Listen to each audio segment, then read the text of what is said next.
नमस्कार, मी डी.टी. आंबेगावे, मुख्य संपादक सत्य पोलीस टाइम्स। सामान्य जनतेचा आवाज बुलंद करण्यासाठी सत्य पोलीस टाइम्स या चॅनेलला आत्ताच सबस्क्राइब करा।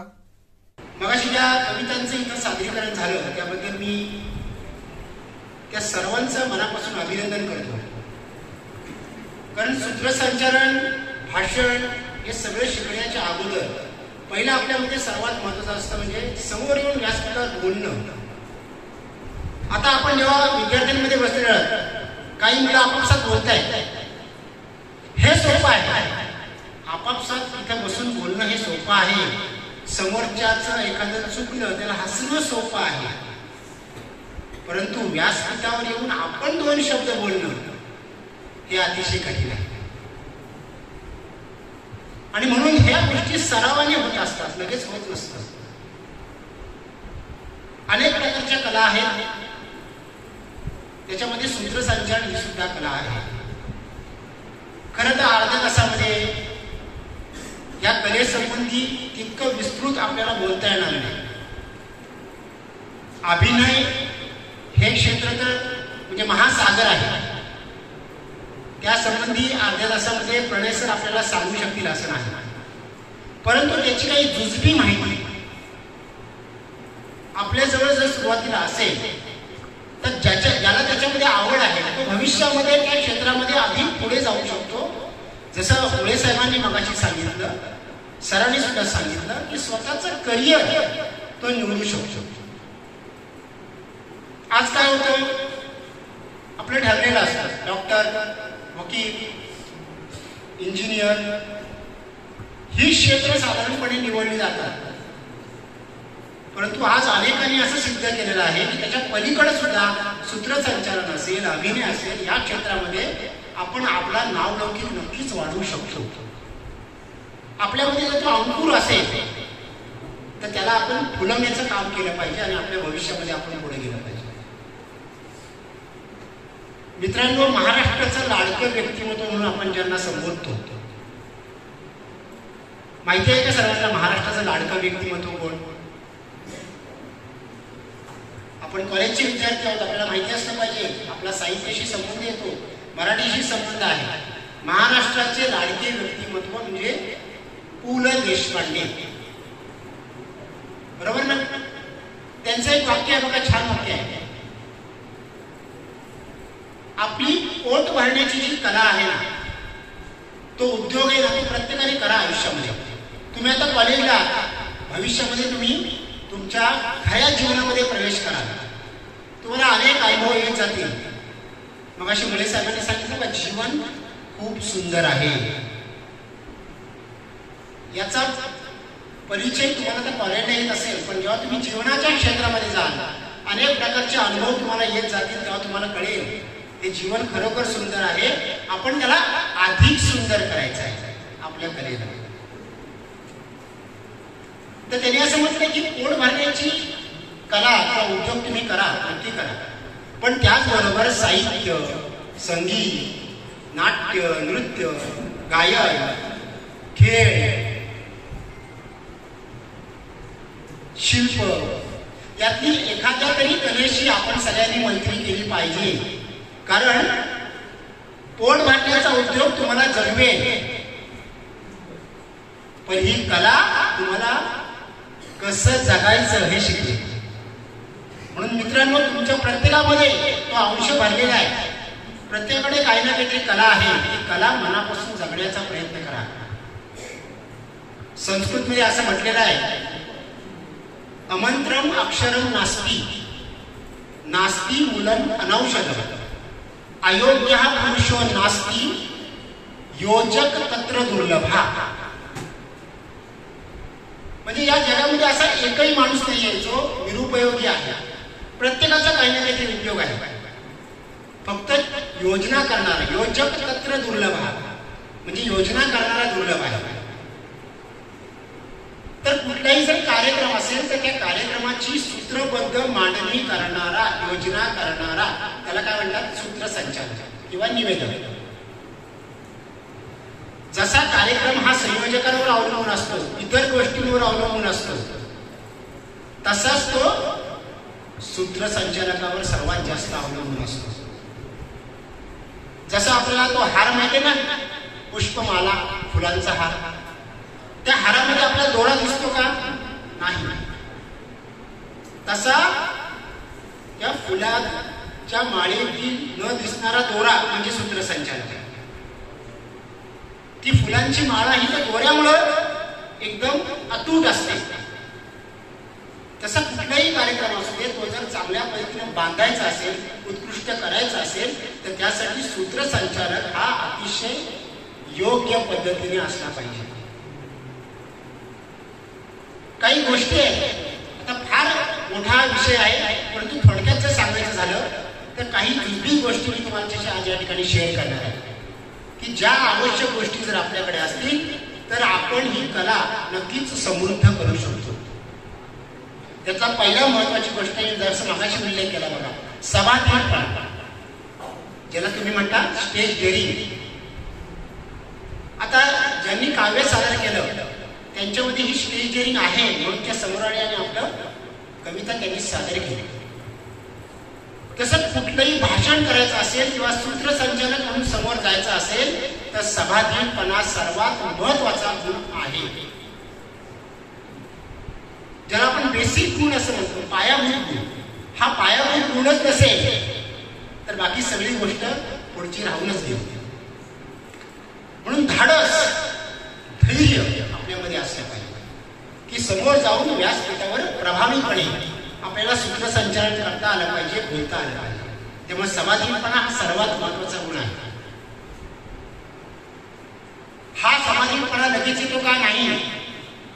आपण छोट्या छोट्या कार्यक्रमांपासून सुरुवात करू.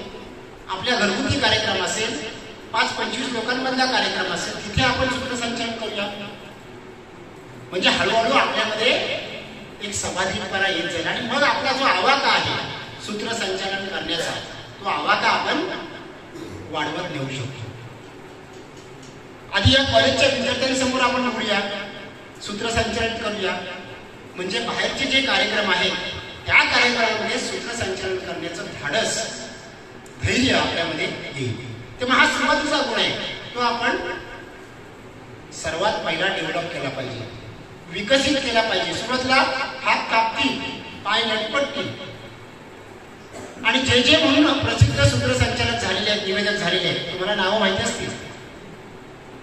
सुधीर गाडगीळ मुलाखतकार आहेत, सूत्रसंचालक आहेत, निवेदक आहेत.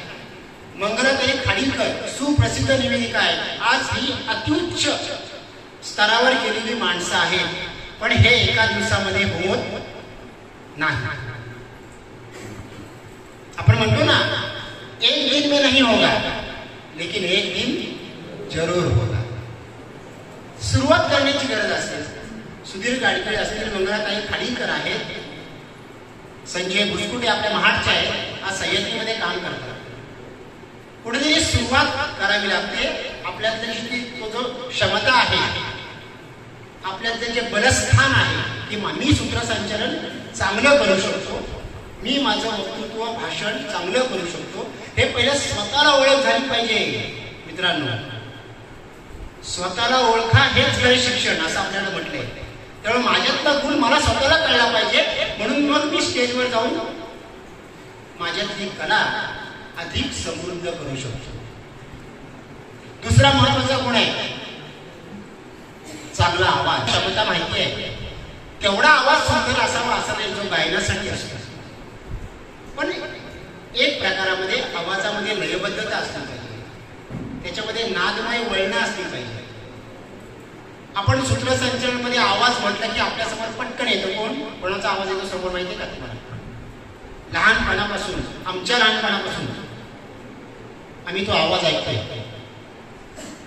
सह्याद्री चॅनलवर आपण ऐकला तो आवाज, प्रदीप भिडे, बरोबर? सगळ्यांनी तुम्ही पण ऐकला असेल, आम्ही पण ऐकलाय लहानपणापासून. प्रदीप भिडे यांचा आवाज ऐकला की आपण कुठूनही ओळखू शकतो, त्यांना जरी बघितलं नाही की हा आवाज प्रदीप भिडेंचा आहे. इतका तो आवाज आपल्याला कर्णमधुर वाटतो, आपल्याला तो श्रवणीय वाटतो. अशा प्रकारे आवाज आपण आपला व्यवस्थित ठेवू शकतो. आता त्यासाठी काही जिभेचे व्यायाम असतात. कधीतरी आपल्याला संधी मिळेल तर आपण ते पण शिकूया. 5-10 मिनिटाचा व्यायाम आहे, तो जर दररोज आपण केला तर आपला आवाज आणि आपले उच्चार सुस्पष्ट होऊ शकतात. अनेक गोष्टी या सूत्रसंचालनामध्ये येतात. जसं आपण याच्यामध्ये जात राहू पुढे तसं आपल्याला ते नॉलेज मिळू शकतं, ज्ञान मिळू शकतं. अशा प्रकारे आपण आपला जो आवाज आहे, आवाज आपण चांगला ठेवू शकतो. एक डेमॉस्थेनिस नावाचे जगप्रसिद्ध वक्ता, जर आपण कधी नेटवर किंवा युट्यूबवर सर्च केलं असेल तर आपल्याला दिसेल. डेमॉस्थेनिस, तुम्हाला माहिती आहे का, हे जे डेमॉस्थेनिस होते त्यांचा आवाज तोतरा होता, तोतरा, बोबडा. पण त्यांनी हार मानली नाही. ते माळ रानावर जायचे आणि माळ रानावर ते मोठमोठ्याने बोलायचे. असं करता करता हळूहळू त्यांच्या आवाजामध्ये सुधारणा झाली आणि ज्यांचा आवाज तोतरा होता ते डेमॉस्थेनिस एक दिवस जगप्रसिद्ध वक्ता झाले. हे होऊ शकतं, पण यासाठी खूप सराव आणि एक मनामध्ये निश्चय आणि इच्छाशक्ती असावी लागते की माझ्याकडे हा गुण आहे, माझ्याकडे सूत्रसंचालनाचा अंकुर आहे, मला तो फुलवायचा आहे आणि माझ्या आयुष्यामध्ये मला प्रगती करायची आहे. माझ्या लहानपणी मी कधीही व्यासपीठावर बोललो नाही. प्रणय इंगळे सरांच्या कौटुंबिक पार्श्वभूमी तुम्ही बघितलीत ना, प्रणय इंगळे सरांची, तर त्यांच्या कुटुंबामध्ये कोणीही अभिनय केलेला नाही. पण आज ते उत्तम अभिनेते आहेत. मी व्यासपीठावर उभं राहिलो कारण एक निश्चय की आपल्याला हे करायचं आहे, पण हा गुण आपण ओळखला पाहिजे. दुसरा महत्वाचा गुण आहे प्रभावी शब्दफेक. हा सर्वात महत्वाचा गुण आहे. एकदा तुमच्याकडे समाधितपणा आला की दुसरा प्रभावी शब्दफेक. आपल्याला अनेक राजकीय व्यक्ती माहिती आहेत की ज्यांचं शब्दफेक एकदम प्रभावी आहे. आपल्याला नाव घ्यायला हरकत नाही कारण आपण राजकारणाच्या पलीकडे जाऊन याचा विचार करतो. आपल्याला माजी पंतप्रधान अटल बिहारी वाजपेयी माहिती आहे, बाळासाहेब ठाकरे सुद्धा आपल्याला माहिती आहे. हे राजकीय झाले. अराजकीय सुद्धा अशी काही मंडळी आहे की जे सुप्रसिद्ध व्यक्ती म्हणून नावाजलेले आहे. त्याच्यामध्ये तुम्ही सर्वांनी नाव ऐकले शिवशाहीर बाबासाहेब पुरंदरे, बरोबर आहे. शिवशाहीर बाबासाहेब पुरंदरे, प्राचार्य शिवाजीराव भोसले, ही बिगर राजकीय मंडळी, या सगळ्यांची शब्दफेक तुम्ही बघा. अत्यंत प्रभावी शब्दफेक आहे. आपण सूत्रसंचालक म्हणून जेव्हा श्रोतृ वर्गाच्या समोर जातो तेव्हा आपल्यामध्ये ही प्रभावी शब्दफेक असली पाहिजे. तर तुमचं सूत्रसंचालन समोरचा माणूस ऐकेल, समोरचा श्रोता ऐकेल आणि ते प्रभावी होईल. इतकी प्रभावी शब्दफेक असली पाहिजे. त्यासाठी उच्चार, हे मगाशी म्हटलं, उच्चार तुमचे सुस्पष्ट असले पाहिजे, स्वच्छ असले पाहिजे. त्याच्यामध्ये एक नादमयता असली पाहिजे की समोरच्यापर्यंत आपलं जे बोलणं आहे, सूत्रसंचालकाला काय म्हणायचं आहे ते शेवटच्या बसलेल्या श्रोत्यापर्यंत पोहोचलं पाहिजे. ज्याला आपण असं म्हणतो की ये हृदयीचे ते हृदय, म्हणजे या हृदयातून त्या समोरच्या श्रोत्याच्या हृदयापर्यंत गेलं पाहिजे. इतकं तुमचं बोलणं, सूत्रसंचालन हे सहज असलं पाहिजे, त्याचे उच्चार सुस्पष्ट असले पाहिजे. कधी आपण बोलताना बघा अति जलद बोलतो किंवा अति सावकाश बोलतो. या दोन्ही गोष्टी चुकीच्या आहेत. एकदम सावकाश बोललो तरी ते कंटाळवाणं होणार आहे आणि एकदम जलद गतीने जर बोललो तर समोरच्या श्रोत्याला काहीही कळणार नाही. त्यामुळे बोलण्यामध्ये एक लयबद्धता असली पाहिजे, एक विशिष्ट गती असली पाहिजे आणि उच्चार सुस्पष्ट कसे होतील सांगा. त्यासाठी संस्कृत सुभाषित, तर मगाशी मी संस्कृत एक सुभाषित वापरला, असे काही संस्कृत सुभाषित आहेत, श्लोक आहेत. ते श्लोक तुम्ही वाचले पाहिजे. संस्कृत सुभाषिताची पाठ असली पाहिजे. मग त्या प्रसंगानुरूप आपण कार्यक्रम जसा असेल, ज्या विषयावर असेल त्याप्रमाणे संस्कृत सुभाषित वापरू शकतो. पण त्यासाठी संस्कृत सुभाषित पाठ पाहिजे. कारण ज्याचं संस्कृतवर प्रभुत्व त्याचं मराठीवर सुद्धा प्रभुत्व असतं. म्हणून संस्कृतचं वाचन करा, संस्कृतची सुभाषित पाठ करा. काही श्लोक आहेत छान छान, ते श्लोक वाचा आणि ज्याप्रमाणे कार्यक्रम असेल त्याप्रमाणे आपण त्या संस्कृत श्लोकांचा वापर करू शकतो. आपलं सूत्रसंचालन नक्कीच प्रभावी होणार आहे. काहीतरी वेगळं करा. जे सगळं जग करतं ते आपण करायचं नाही. आपण वेगळे आहोत, पण थोडंसं वेगळं आपल्याला करता आलं पाहिजे. प्रत्येक तुम्ही प्रसिद्ध सूत्रसंचालक बघा, जी सुधीर गाडगीळांची शैली आहे ती मंगलाताईंची नाही, जी मंगलाताईंची आहे ती संजय मुसकुट यांची नाही. प्रत्येकाने स्वतःची वेगळी शैली जपलेली आहे. त्यानंतर पॉजेस, थांबे. आपण जेव्हा तुम्ही भाषण करा किंवा सूत्रसंचालन करा, एकाच पट्टीमध्ये जर आपण बोलत गेलो तर आपलं भाषण असो किंवा सूत्रसंचालन समोरच्यापर्यंत पोहोचत नाही. तेव्हा पॉज, ज्याला मराठीमध्ये काय म्हणतात, थांबा, थांबे. तेव्हा बोलत असताना योग्य ठिकाणी थांबा घेणं, पॉज घेणं हे फार महत्वाचं आहे. समजा जर मी एखादं वाक्य बोललो, छोडो मत पकडो, वाक्याचा अर्थ बघायचा आहे, छोडो मत पकडो. पण तेच वाक्य मी असं उच्चारलं, जोडो मत पकडो, छोडो मत पकडो. इथं वाक्याचा अर्थ बदलला. म्हणजे जर का आपण कुठे पॉज घेतो, कुठे थांबतो, यानुसार त्या वाक्याचा, शब्दाचा अर्थ बदलत असतो. त्यामुळे नेहमी पॉजेस, सूत्रसंचालन करताना पॉजेस घेणं हे फार महत्वाचं असतं. तुम्ही जर योग्य ठिकाणी पॉज घेतला, थांबलात, तर तुमचं बोलणं, तुमचं वाक्य त्या समोरच्या श्रोत्यापर्यंत अगदी व्यवस्थित, अर्थासहित, भावार्थासहित पोहोचेल. पण तुम्ही जर थांबलातच नाही, सलग बोलत गेला तर काय होईल, आपल्या बोलण्याचा अर्थ, मला जे म्हणायचं आहे, सूत्रसंचालकाला, निवेदकाला जे सांगायचं आहे ते समोरच्यापर्यंत पोहोचणार नाही. हे फार महत्वाचं पथ्य प्रभावी शब्दपेठमध्ये आपल्याला आवश्यक आहे. शब्दसंपत्ती, सूत्रसंचालक जो असतो ना, त्या सूत्रसंचालकाकडे शब्दसंपत्ती, भाषा संपत्ती किंवा भाषा शैली त्याची प्रभावी असली पाहिजे. मग शब्दसंपत्ती कशी आहे मित्रांनो जास्त, त्यासाठी वाचन केलं पाहिजे. जो जितका जास्त वाचन करतो त्याची शब्दसंपत्ती आपसुकच वाढत जाते. आणि मग कार्यक्रम कुठल्याही प्रकारचा असू दे, कवी संमेलन असू दे, सांस्कृतिक कार्यक्रम असू दे, सामाजिक असू दे, त्याच्या साहित्यिक असू दे, तिथलं सूत्रसंचालन त्या सूत्रसंचालकाचं प्रभावी होणारच. कारण त्याचं वाचन भरपूर आहे. जो भरपूर वाचतो तो चांगला बोलू शकतो. त्यामुळे महत्वाचं सूत्रसंचालनाचा पुढचा गुण कुठला आहे, शब्दसंपत्ती, भाषा प्रभुत्व, हे फार महत्वाचं आहे. म्हणून वाचन करा. सूत्रसंचालन करताना म्हणी, वाक्प्रचार, अभंग वापरा, एखादी चारोळी वापरा, काही ठिकाणी काव्यपंक्ती वापरा, एखादा छोटासा किस्सा सांगायचा. प्रत्येक वेळी काव्यपंक्तीच वापरायची नाही. तर कधी काय असतं, कधी काव्यपंक्ती वापरा, कधी चारोळीचा वापर करा, कधी अभंग एखादा म्हणा, एखादा छोटासा किस्सा सांगा. याने सूत्रसंचालन हे कसं होणार आहे, प्रभावी होणार आहे. या सगळ्या गोष्टींचा योग्य प्रमाणात वापर सूत्रसंचालकाला करता आलं पाहिजे. म्हणजे त्याचं सूत्रसंचालन हे सर्वांपर्यंत सहज पोहोचू शकतं.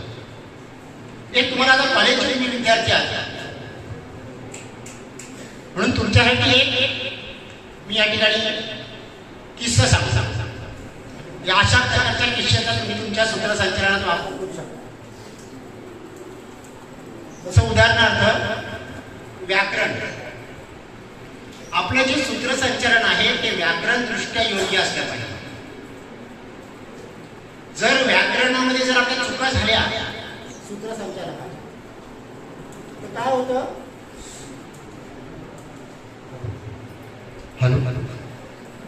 जर व्याकरणामध्ये सूत्रसंचालकांच्या चुका झाल्या तर गडबड होऊ शकते. त्याचा एक छोटासा तुम्हाला किस्सा सांगतो. जर व्याकरणाच्या दृष्टिकोनातून आपलं जर सूत्रसंचालन आपली वाक्य रचना चुकली तर कशी गडबड होऊ शकते. एका कवीची कविता आहे, नीट ऐका, कविता नीट ऐकायची आहे, कविता नीट ऐका. तिच्या मिठीत विसावणं होतो. आता बरं वाटतं. हॅलो हॅलो, कविता नीट ऐका. आपण कॉलेजला आहोत त्यामुळे आपल्याला अशा प्रकारच्या कविता जास्त आवडतात. ते प्रदूषण वगैरे हे ठीक आहे. आता जे तुमचं वय आहे ते वय कसं आहे त्या स्टेज मधून चाललेलं आहे. पण कविता सर्वांनी नीट ऐकायची आहे. तिच्या मिठीत विसावणं होतो, मग म्हटलं तिचं मराठीचं व्याकरण तपासलं. हॅलो, तिच्या मिठीत विसावणं होतो, मग म्हटलं तिचं मराठीचं व्याकरण तपासून, म्हणून तिला प्रश्न विचारला. हॅलो, तिला प्रश्न विचारला, मिठीतला मी पहिला की दुसरा? हॅलो, मिठीतला मी पहिला की दुसरा? तर तिने असं उत्तर दिले, नाही रे राजा, सातवा. हॅलो, लक्षात आलं का तुमच्या? तिच्या मिठीत विसावलं होतो, मग म्हटलं तिला तिचं मराठीचं व्याकरण तपासून, म्हणून तिला प्रश्न विचारला, मिठीतला मी पहिला की दुसरा? तिने उत्तर दिलं, नाही रे राजा, सातवा. अशी जर आपली मराठीची व्याकरणाची अवस्था असेल, अशी जर आपली मराठी व्याकरणाची अवस्था असेल तर किती गडबड होईल बरं. पहिला दुसरा राहिला बाजूला, सातवा कारण तिने विचारलं होतं की मराठी मधला मिठी मधला मी आहे तो रस्व आहे की दीर्घ आहे, आणि तिने काय अर्थ काढून घातला तुमच्या लक्षात आला असेल. ही अशी गडबड होऊ नये असं जर आपल्याला वाटत असेल तर मराठीचं व्याकरण हे सूत्रसंचालन करताना अगदी पक्क असलं पाहिजे. आपला जाणारा प्रत्येक शब्द हा कसा असला पाहिजे, अगदी योग्य पद्धतीने समोरच्यापर्यंत पोहोचला पाहिजे, आणि आपली कॉलेजची भाषा आपण लगेच समजू शकतो. त्यानंतर पुढचा एक महत्वाचा गुण आहे, तो पण अतिशय महत्वाचा, हजर जबाबीपणा. कुठला आहे? हजर जबाबीपणा, समय सूचकता. हा गुण फार महत्वाचा असतो. कधी कधी काय होतं, कार्यक्रम हॅलो कधी कधी काय होतं, कार्यक्रमामध्ये आयत्या वेळेला पटकन बदल होतो. त्यावेळी जो सूत्रसंचालक आहे त्या सूत्रसंचालकाकडे प्रसंग पाहिजे. समजा जरी कार्यक्रमात बदल होऊ दे, संयोजकांनी जरी बदल केला तरी त्याप्रमाणे सूत्रसंचालकाला स्वतःमध्ये बदल करून घ्यायचा असतो. हे आयत्या वेळेला करायचं असतं. तोच खरा सूत्रसंचालक असतो की जो आयत्या वेळेला आपल्यामध्ये बदल घडवून आणू शकतो. कार्यक्रम बदलू दे, आपणही त्याप्रमाणे बदलायचं हे सूत्रसंचालकाने पक्क ठरवलेलं असलं पाहिजे. आता हजरजबाबीपणाचं एक उदाहरण तुम्हाला सांगतो. आपल्या सगळ्यांना सुधीर गाडगीळ हे सूत्रसंचालक सुप्रसिद्ध आहेत, माहिती आहे. सुधीर गाडगीळ यांची एकदा मुलाखत चालू होती आणि त्यांना मुलाखतीमध्ये प्रश्न विचारला. वास्तविक ते मुलाखती बऱ्याच घेतात, पण त्यांना त्यांच्या मुलाखतीमध्ये एकदा प्रश्न विचारला. काय विचारला प्रश्न? की पत्नी सोडून तुमच्या आयुष्यामध्ये अशी कोणती स्त्री आलेली आहे? पत्नी सोडून तुमच्या आयुष्यामध्ये कुठली दुसरी स्त्री आलेली आहे? आता त्या मुलाखतकाराने सुधीर गाडगे यांना हा प्रश्न खोचकपणे विचारला. हे आपल्या लक्षात आलं असेल, खोचकपणे, की तुमची पत्नी सोडून दुसरी कोणती स्त्री तुमच्या आयुष्यामध्ये आलेली आहे? त्याचा प्रश्न विचारण्याचा कल हा कसा होता, वेगळा होता. तो मुद्दामपणे प्रश्न त्यांनी विचारला होता. पण सुधीर गाडगे यांनी त्या परिस्थितीत सुद्धा प्रसंगवदानता दाखवली. कुठेही रागावले नाही, कुठेही ते चिडले नाही, आणि त्यांनी शांतपणे उत्तर दिलं की आई. पत्नी सोडून तुमच्या आयुष्यामध्ये आलेली स्त्री कोणती? तर उत्तर होतं आई. असे प्रसंग येतात की आपल्याला प्रसंगावधानता किंवा हजरजबाबीपणा दाखवावा लागतो. तिथं कुठल्याही प्रकारे रागवायचं नसतं, चिडायचं नसतं. हे सूत्रसंचालकाचं महत्वाचं वैशिष्ट्य आहे की कार्यक्रमात कितीही बदल झाला तरी त्याप्रमाणे त्यांनी स्वतःला बदलायचं आणि कार्यक्रमात जरी किती बदल झाला तरी आपल्याकडे प्रसंगावधानता असली. त्यानंतर महत्वाचा गुण आहे वेळेचे भान. वेळेचे भान हा एक महत्वाचा सूत्रसंचालन करताना वेळ पाळणं महत्वाचं आहे. याचं काय होतं, प्रमुख वक्ता जो असतो तो प्रमुख वक्ता कमी बोलतो. प्रमुख वक्ता कमी बोलतो पण जो सूत्रसंचालक असतो तोच जर जास्त बोलत राहिला तर चालेल का? नाही ना. सूत्रसंचालक कशासाठी असतो? जे प्रमुख पाहुणे असतात किंवा दोन वक्ते असतात त्यांच्या मधला तो दुवा असतो, म्हणजे त्यांना जोडणारा दुवा असतो. तेवढ्या पुरतं त्यांनी बोलावं, फार बोलू नाही. त्याच्यामध्ये कार्यक्रम कसा होतो, त्याचा विरस होतो, तो कार्यक्रम विरस होतो.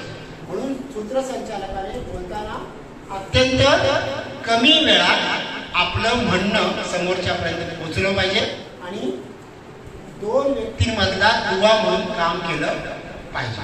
आता कधी कधी काय होतं, सूत्रसंचालकाला भानच राहत नाही आणि तो सतत बोलत जातो. बोलण्याच्या ओघामध्ये बोलता बोलता त्याला असं वाटतं मीच प्रमुख पाहुणा आहे. तो बोलत जातो आणि मग त्याचं बोलणं इतकं होतं की ते अति होतं. म्हणून सूत्रसंचालकांना कमीत कमी वेळेत बोललं पाहिजे. एक उदाहरण तुम्हाला देतो मी. पंडित हृदयनाथ मंगेशकर आपल्या सगळ्यांना माहिती असतील. पंडित हृदयनाथ मंगेशकर लता मंगेशकरांचे बंधू, मंगेशकर गव्हाणमधले पंडित हृदयनाथ मंगेशकर. या हृदयनाथ मंगेशकर यांचा एक कार्यक्रम असायचा पूर्वी, माहितीये का? आता ते वयोवृद्ध झाले त्यामुळे करत नाही. भावसरगम नावाचा कार्यक्रम. या भावसरगम कार्यक्रमामध्ये ते गायन करायचे. म्हणजे पंडित हृदयनाथ मंगेशकर हे गायन करायचे, ते उत्तम गायक आहेत आणि काय संगीतकार आहेत. तर ते गायन करायचे आणि गायन करताना त्यांना विश्रांती मिळाली. पंडित हृदयनाथ मंगेशकरांना एक गाणं गायल्यानंतर विश्रांती मिळावी थोडी, म्हणून ते सोबत काय ठेवायचे, सूत्रसंचालकाला सोबत ठेवायचे. मग त्यांचं गाणं झालं की तो सूत्रसंचालक निवेदन करायचा आणि पुढे ते पुढचं गाणं गायचं. असं त्याला गाण्याची लिंक जोडण्यासाठी तो निवेदक त्यांचा होता. पण कालांतराने त्यांनी असं म्हटलंय, त्यांच्या असं लक्षात आलं की तो निवेदक त्यांना गाण्यामधून विश्रांती मिळावी म्हणून निवेदन करत नसून त्याला निवेदनातून विश्रांती मिळावी म्हणून मी गातो. म्हणजे इतकं तो बोलायचा की त्याचं निवेदन इतकं मोठं झालं की त्यामुळे गाण्यात कार्यक्रमामधली मजा निघून गेली. तेव्हा सूत्रसंचालकाने सर्वात महत्वाचं भान ठेवलं पाहिजे ते वेळेचं कमीत कमी वेळात अत्यंत कमी शब्दामध्ये त्याला आपलं सूत्रसंचालन करायचं असतं. हे फार महत्वाचं आहे. त्याच्यानंतर बारीक अनेक त्यामध्ये गोष्टी आहेत. त्याच्यामध्ये आकर्षक व्यक्तिमत्व म्हणजे फार काय सुंदर दिसावं असं नाही, परंतु आपण जसे आहोत तसे आपल्याला टापटीपणे समोर व्यासपीठावर जाता आलं पाहिजे आणि आपलं सूत्रसंचालन म्हणजे आपलं असणं, आपलं दिसणं हे सगळं व्यवस्थित असलं पाहिजे. त्यानंतरचा एक महत्वाचा गुण आम्ही या ठिकाणी सांगतो आपल्याला, तो म्हणजे श्रोत्यांची जाण. श्रोत्यांची जाण म्हणजे सूत्रसंचालन करत असताना समोर ग्रामीण श्रोते खेडेगावातला व्यक्ती श्रोता आहे की तो शहरी भागातला श्रोता आहे हे समजणं फार महत्वाचं आहे. त्याचा ग्रामीण भागातला व्यक्ती असेल तर त्याच्या समोर शहरी भाषा वापरून चालेल का? नाही. किंवा एखाद्या उद्योगपतींची मीटिंग चालू आहे आणि उद्योगपतींच्या सभेमध्ये मी सूत्रसंचालन करतोय आणि मी जर ग्रामीण भाषेतले शब्द वापरले तर त्या उद्योगपतींच्या शहरी भागामध्ये ग्रामीण भाषेला काही महत्व असणार आहे का? नाही. तर समोरचा जो श्रोता आहे त्या श्रोत्याच्या प्रमाणे ग्रामीण असेल तर ग्रामीण भाषा आपण वापरली पाहिजे, आणि जर का तो शहरी भागातला श्रोता असेल तर आपण शहरी भाषा वापरली पाहिजे. समजा उद्योगपतींची सभा आहे आणि उद्योगपतींच्या सभेमध्ये जर का ग्रामीण भागातलं उदाहरण दिलं, बैलगाडीचं उदाहरण दिलं की बैलगाडीच्या डाव्या चाकामध्ये जेव्हा असं प्रकारे फिरतो असं उदाहरण देऊन तिथं चालणार नाही. तिथं शहरी भागात ते उदाहरण दिले पाहिजे. आणि ज्या वेळेला आपण ग्रामीण भागात असतो, अगदी खेडेगाव आहे, तिथे आपण सूत्रसंचालन कार्यक्रमात करतोय, तर तिथल्या लोकांना आपण खेडेगावातली उदाहरणं दिली पाहिजे. शहरी भागातली उदाहरणं देऊन चालणार आहे का? तो ग्रामीण खेडूत माणूस तो कधी हेलिकॉप्टरमध्ये बसलेला नाहीये आणि तर आपण हेलिकॉप्टरचं वर्णन करत बसलो तर तिथे चालणार आहे का? नाही. ग्रामीण भागामध्ये सूत्रसंचालकाने ग्रामीण भाषा वापरायची आणि शहरी भागामध्ये सूत्रसंचालकाने शहरी भाषा वापरली पाहिजे. आपली मराठी भाषा आपण म्हणतो जशी वळवावी तशी वळते आणि पळवावी तशी पळते. दत्तू बांदेकर म्हणून आपले साहित्यिक आहेत, आपल्यापर्यंत पोहोचलेत काय? दत्तू बांदेकर विनोदी साहित्यिक, जरा आचार्य आत्रे त्यांचा उल्लेख करायचे, विनोदाचा शाहीर.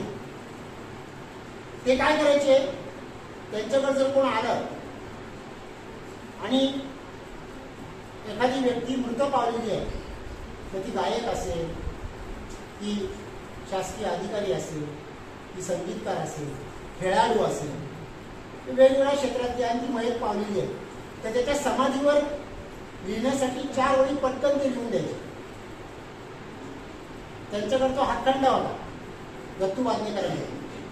तिथे पटकन 4 ओळी, संगीतकार असेल तर त्याला त्याच्या पद्धतीने 4 ओळी, खेळाडू असेल तर खेळाडूला शोभेल असतील अशा 4 ओळी लिहून द्यायची. तर त्यांची ही जी गोष्ट आहे ही गावातले जे तळीराम असतात, तळीराम म्हणजे माहिती आहे सर्वांना, तळीराम, त्या तळीरामांना हे कळलं. मग ते पण एकदा दत्तू बांदेकरांकडे गेले आणि त्यांना म्हणाले की आमच्या तळीरामातला तळीराम हा मृत पावलेला आहे, तर त्याच्या सुद्धा आम्ही समाधी मानलेली आहे. तुम्ही जसं इतरांना लिहून देता, गायकाला लिहून देता किंवा संगीतकाराला लिहून देता, खेळाडूला लिहून देता, साहित्यिकाला लिहून देता, त्याच्या समाधीवर त्याच्या ओळी लिहून देता, तसं आमचा सुद्धा हा तळीराम आमचा मित्र होता, तर आम्हाला सुद्धा 4 ओळी लिहून द्यायच्या. दत्तू बांदेकर ते विनोदाचा शाहीर, त्यांनी पटकन बाजूचा कागद घेतला, पेन घेतला आणि त्याच्यावर 4 ओळी लिहून दिल्या त्या तळीरामासाठी. काय होतं त्या 4 ओळी बघा, म्हणून त्याने विनोदाचा शाहीर म्हटले, विनोदाचा शाहीर. त्या 4 ओळी अशा होत्या की दिनी प्रतिदिनी रोज दिसा मासाने ज्याची चढतच गेली होती त्याची आता इथे कायमची उतरली आहे.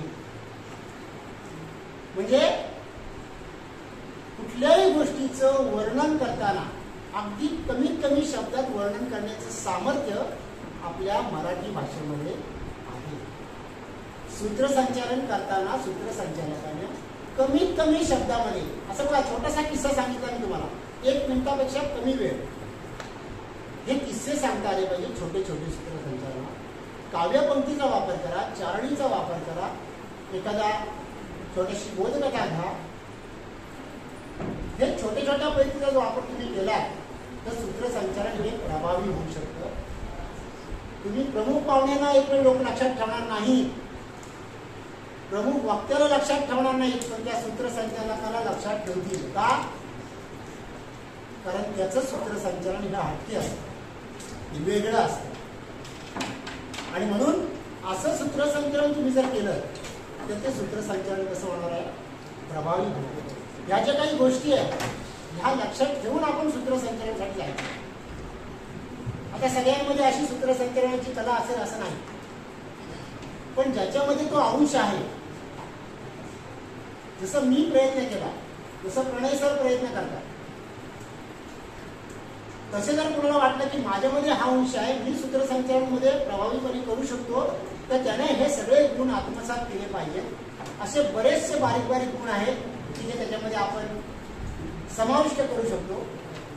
पण हे जुजबी गुण सांगितले 5-6 महत्वाचे: प्रभावी शब्दपेठ, चांगला आवाज, सभाधीरपणा, त्याच्यानंतर भाषिक सौंदर्य, त्याच्यानंतर शब्दप्रेम, त्याच्यानंतर श्रोत्यांची जाण असली पाहिजे, हे जे सगळे गुण सांगितले, हे गुण आपण सगळेजण आत्मसात जर केले तर भविष्यामध्ये आपण एक चांगले सूत्रसंचालक, निवेदक म्हणून समाजासमोर येऊ शकतो. आणि जसं मगाशी मुळे सरांनी सांगितलं की शास्त्रीय कार्यक्रम असू दे, साहित्यिक असू दे, सांस्कृतिक असू दे, काव्याचा कार्यक्रम असू दे, तिथं तुमचं नाव आवर्जून घेतील की अमुक एक व्यक्ती आहे, त्याला सूत्रसंचालनासाठी किंवा निवेदनासाठी बोलवा, त्याचं सूत्रसंचालन प्रभावी असतं. कारण तो काहीतरी वेगळं देतो की जे जग तिथं समोर सादर करत नाही. जगापेक्षा वेगळं करा आणि कुणाची नक्कल करू नका. मी नावं घेतली, मंगलाताई खाडीलकर, लगेच आपल्यातल्या काही जण म्हणतील मग आता मला सुद्धा मंगलाताई खाडीलकर व्हायचं. नाही होता येणार. मी सुधीर गाडीकर होईल, नाही होता येणार. आणि होण्याचा प्रयत्न पण करू नये. मी तर म्हणेन कुणाचीही नक्कल आयुष्यात कुठल्याही कलेच्या बाबतीत करू नका. मी प्रणय इंगळेसर होणार नाही, प्रणय इंगळेसर मुळे साहेबांसारखे होणार नाही. प्रत्येक जण स्वतंत्र आहे. प्रत्येकाने आपली स्वतःची ओळख जपा. सूत्रसंचालक विविध जण आहेत, अनेक जण आहेत, पण प्रत्येकाने आपली सूत्रसंचालनाची, निवेदनाची वेगळी शैली निर्माण करा. ती तुमचं कल्याण करेल. कारण लक्षात ठेवा, आयुष्यामध्ये वेगळेपण म्हणजे निसर्ग आणि एकारलेपण म्हणजे झेरॉक्स. मित्रांनो, आपल्याला झेरॉक्स व्हायचं नाही, आपल्याला वेगळेपण स्वतःचं जपायचं आहे. ते जपण्याचा प्रत्येकाने प्रयत्न करा. आता इथे माझ्यासारखा दुसरा व्यक्ती आहे का? ह्या बसलेल्या व्यासपीठावरील व्यक्ती सारखा एखादा व्यक्ती आहे का? तुम्ही प्रत्येक जण बघा, तुमच्यासारखा दुसरा व्यक्ती दिसतो का, आहे का? अगदी जे जुळी भावंड असतात ना, त्यांच्यात सुद्धा फरक असतो. याचा अर्थ काय माहितीये का? याचा अर्थ प्रत्येक व्यक्तिमत्व हे स्वतंत्र आहे आणि प्रत्येकाची शैली सुद्धा स्वतंत्रच आहे. त्यामुळे कुणासारखं होण्याचा प्रयत्न कधीही करू नका.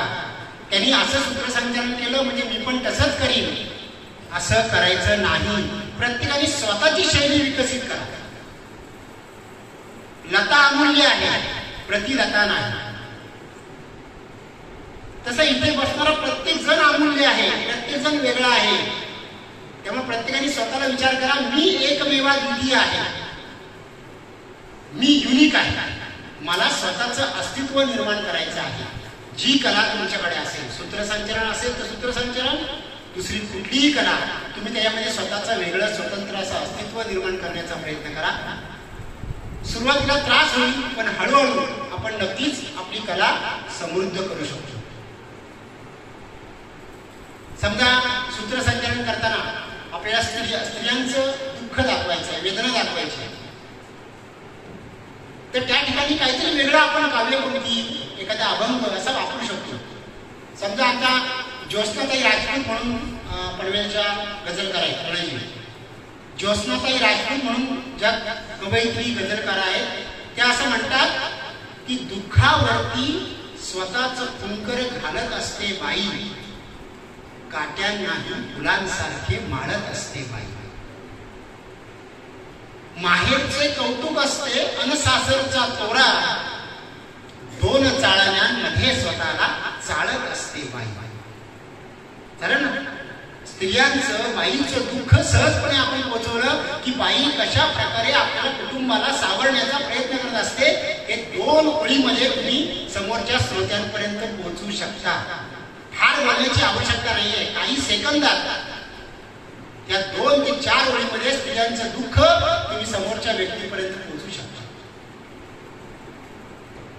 किंवा शेतकऱ्याची व्यथा, एखादी शेतकऱ्यांवरची कविता सादर झाली किंवा कार्यक्रम शेतकऱ्यांबद्दलचा आहे, शेतकऱ्यांबद्दलची व्यथा आपल्याला दाखवायची आहे.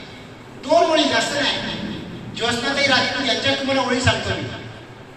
किती सुंदर पद्धतीने त्यांनी वर्णन केले बघा. काळोखाशी सलगी करणे सोपे नसते, अनपोटाची खळगी भरणे सोपे नसते. दुष्काळाचे सावट असता अवतीभोवती शेतामध्ये स्वप्न पेरणे सोपे नसते. सोपे असते कवितेमध्ये उपमा देणे. सोपे असते कवितेमध्ये उपमा देणे. वास्तवातपणे नभ बांगरणे सोपे नसते. सहज प्रयत्न. शेतकऱ्यांची कथा 4 ओळीमध्ये मी समोरच्या श्रोतू वर्गापर्यंत पोहोचवली. सूत्रसंचालकाचं हेच काम आहे. फार बोलण्याची आवश्यकता नाही. तुम्ही छोटासा किस्सा घ्या, काव्यपंक्ती घ्या, चारोळे घ्या. तुम्ही त्या कवितेपेक्षा किंवा कार्यक्रमापेक्षा सगळ्यांच्या लक्षात चांगले राहू शकता, कारण तुमचं सूत्रसंचालन इतकं प्रभावी झालेलं असेल. आणि हे मी तुम्हाला स्वानुभवातून सांगतो. स्वानुभवातून म्हणजे माझ्या स्वतःच्या अनुभवातून सांगतोय की लोक प्रमुख पाहुण्यांना विसरतील एक वेळ, पण सूत्रसंचालकाला तुम्हाला कधीही विसरणार नाही. असं तुम्ही तुमचं सूत्रसंचालन समयोचित केलं पाहिजे, थोडक्यात केलं पाहिजे. म्हणून वेळेचं भान ठेवून जर आपण सूत्रसंचालन केलं तर आपलं सूत्रसंचालन प्रभावी होऊ शकतं. आपल्याकडे प्रसंगावधान असलं पाहिजे, तर आपण सूत्रसंचालन म्हणून समोरच्या हृदयात जाऊ शकतो. आपण सगळ्यांनी आपल्याकडे जी कला आहे ती कला समृद्ध करण्याचा प्रयत्न करूया. खरं तर फार मोठा विषय आहे की मगाशीच सांगितलं, यावर अजून 1 तास सहज बोलता येईल, पण आपल्याला वेळेची मर्यादा आहे. कधीतरी आपण या बाबतीमध्ये अधिक बोलूया आणि जसं जसा अनुभव येईल तशी तशी ही कला आपण समृद्ध करूया. सामान्य जनतेचा बुलंद आवाज, सत्य पोलीस टाइम्स.